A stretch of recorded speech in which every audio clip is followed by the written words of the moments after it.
Fifi no mpanakantotsika indray amin'izao fotoana izao, Fifi sy ny gitarany. Miarabanao Fifi. Miarabantsika rehetra eto dia miaraba ny any an-tokantrano ihany koa. Dia Fifi nitondra olona anankiray netiny mihitsy avy any Dilambato avy any izy io tena importé les olona. Afaka atolotry Fifi ve? Oui, je vous présente ma manager, Malatsiny amin'ny teny vahiny, elle s'appelle Barta. Et izy zany miara-miasa aminay. Bonjour. Bonjour. Bienvenue sur le plateau de Midi Magnifique. Merci beaucoup. J'espère que tu parles malgache. Ah non. Parce que l'émission c'est 100% malgache. Je sais, mais je vais essayer de m'adapter. Ok. Le façon.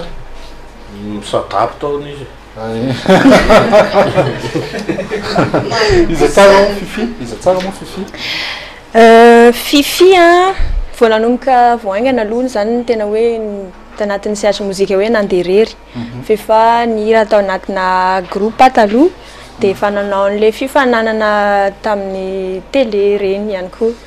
Dia nanao rencontre tamina producteur anankiray dia hita hoe misy zavatra azo atao zany dia nanomboka niara-niasa zany izay amin'izao. Ndalo misy mozika anankiray ve ho an'ny Fifi aloha jerena fa ny olona any an-tokantrano mahafantatra hoe ity Fifi fa i Fifi dia miaraka amin'le hoe Riri Fifi Loulou fa Fifi ihany tonga eto fa Riri sy Loulou tsy ao.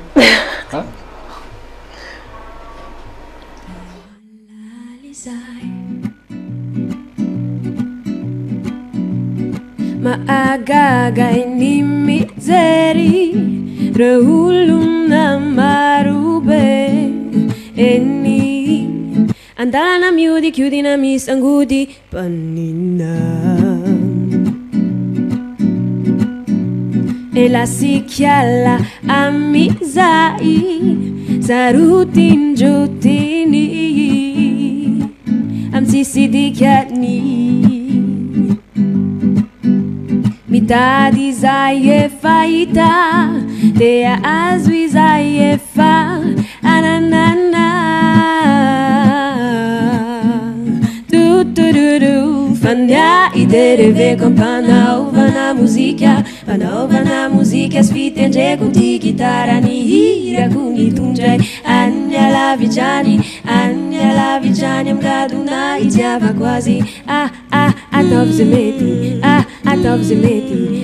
anjamiani Anjamiani, disse a fatiano, no panuracha, ni fiananao, atov zemeti, Anjamiani, disse a fatiano, no panuracha.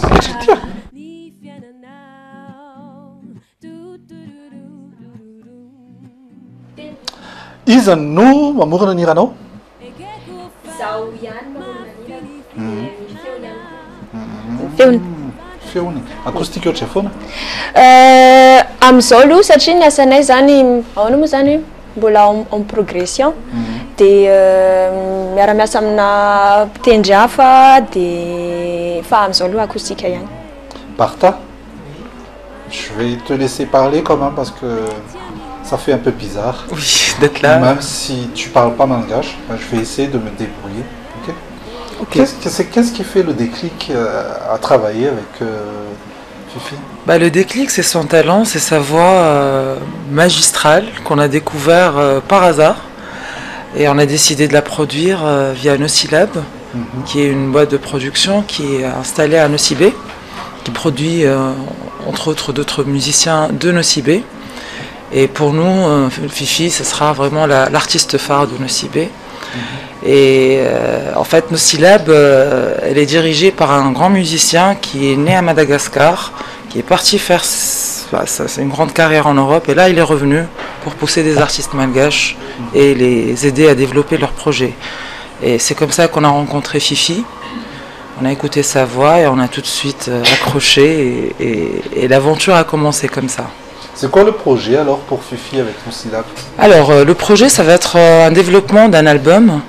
Donc en ce moment, elle est en train de travailler un peu ses morceaux, des arrangements avec un guitariste qui se trouve à Nosy-Be. Il aide à un peu à travailler sa guitare. Et l'idée, c'est de partir en France, de travailler avec des musiciens.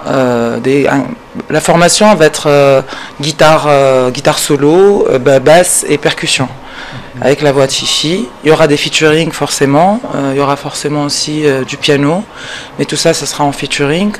Et elle sera, on va dire, diffusée en France et en Europe, et il y aura forcément un retour à Madagascar après. Pour Fifi, c'est déjà tout tracé. C'est notre travail. Ouais. Et bien, s'il y a un autre artiste, un artiste, un jeune talent, qui souhaiterait intégrer la production Nouslab, c'est ouvert justement. Quelles sont les procédures? Les procédures, c'est que il suffit d'avoir le coup de cœur pour cet artiste, comme on l'a eu pour Fifi. Donc, il suffit de croire au talent de cet artiste, et après. On voit si ça marche pas, et on essaie de développer ce qu'il a déjà comme potentiel, et puis pourquoi pas, oui, on est ouvert à accueillir les jeunes talents malgaches. Donc tu peux confirmer alors que Fifi a vraiment du talent. C'est pour ça qu'on est là. Donc on va essayer de le demander à jouer ici. Oui, avec pour plaisir. Que les spectateurs voient exactement c'est quoi son talent. Un vrai live, guitare, voix. C'est. Surtout qu'il y a des Fifi qui avait option, c'est quoi son talent et c'est quoi son pantalon. Allez, faisons l'autre traduction. On va trouver qui tient le clang. Traduction. Manana kararuha ni Fifi. Talon. Aí. Sei tenen tu. Topak tu ka. Daí tem ni manokuru magistral. Sei ko. Alors, Issa. 1, 2, 3, 4. Tia. Tia. Nosradako zany. Isika ny tokony hanome importance zany ny ray aman-dreny satria raha tsy teo zareo mety tsy nisy isika. Tsy nisy mihitsy. Dia alohany hoe mba tsy ho tary ianao dia teneny hoe tiako ianareo ampiseho ny fitiavanareo azy ohatran'izay. Hary elatra.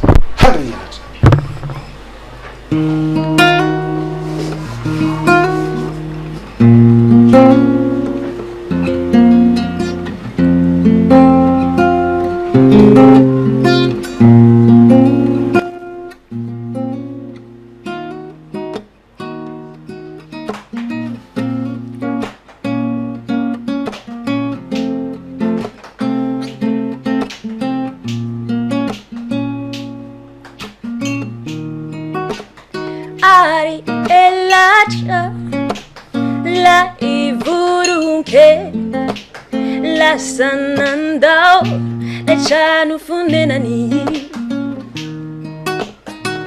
la sanisidina yarakami niro akamakamani.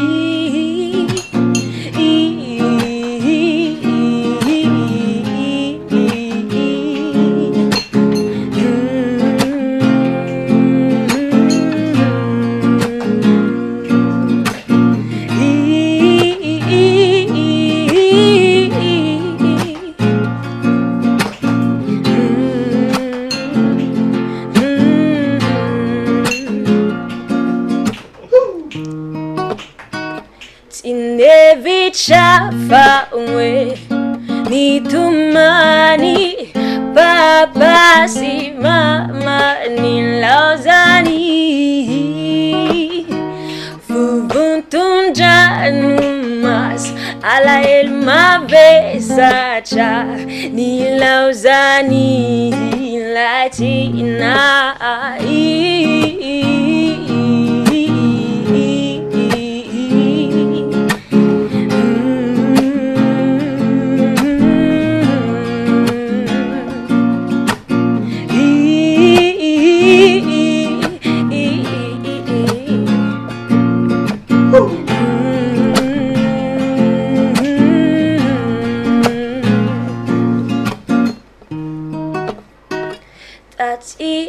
orina nefa natsiaro ireo tambitamby sy ireo teny maro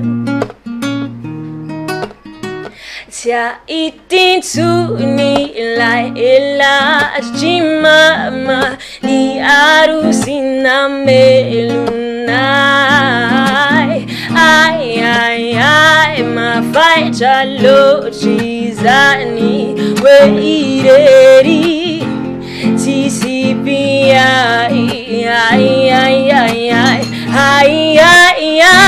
teody anefa meinatra ireo tisha izay vita mafaitra loatry zany hoe irery tsisy piay teody anefa meinatra ireo tisha izay vita mba eberuyani burukeli fandray amanjentsian'olo bato mafana mba everuburukeli zay rehetra tao sao de